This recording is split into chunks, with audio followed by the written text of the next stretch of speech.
আসসালামু আলাইকুম everyone. Spoken ইংলিশের ৮ম ক্লাসে আপনাদেরকে স্বাগতম।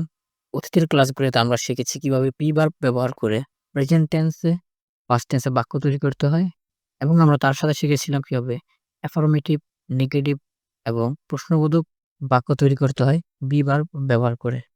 আজকের ভিডিওতে আমরা শিখব কিভাবে ফিউচার টেন্সে বাক্য তৈরি করতে হয় বি ভার্ব ব্যবহার করে এবং এই বাক্যগুলো হবে অবশ্যই অ্যাফার্মেটিভ বাক্য। তো চলুন শুরু করা যাক।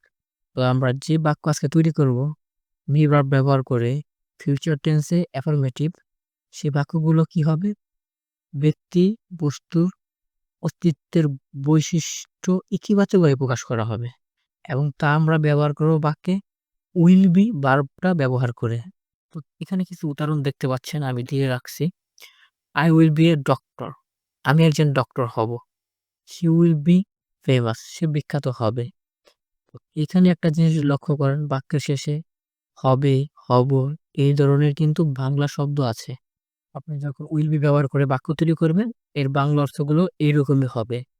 তো বরাবরের মতো আমি এখানে সাবজেক্ট, ভার্ব, প্রিভার্ব এবং এর বাংলা মিনিং কি আসবে সেটা এখানে আমি দিয়ে রাখছি।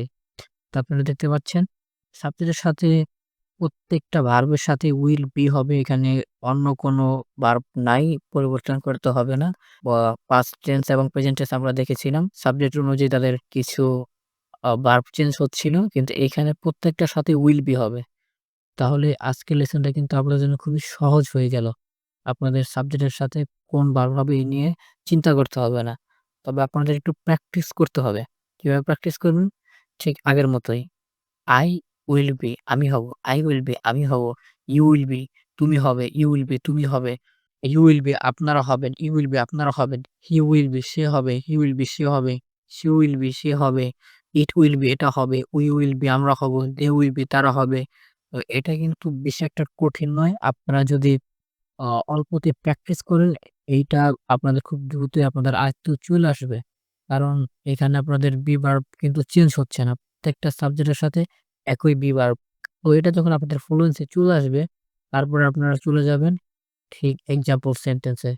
তো আমি এখানে প্রত্যেকটা সাবজেক্টের সাথে উইল বি ব্যবহার করে সেন্টেন্স দিয়ে রাখছি যাতে আপনাদের ফ্লুয়েন্সি চলে আসে খুব দ্রুতই এবং কোনো ধরনের প্রবলেম না হয় কথা বলার সময়।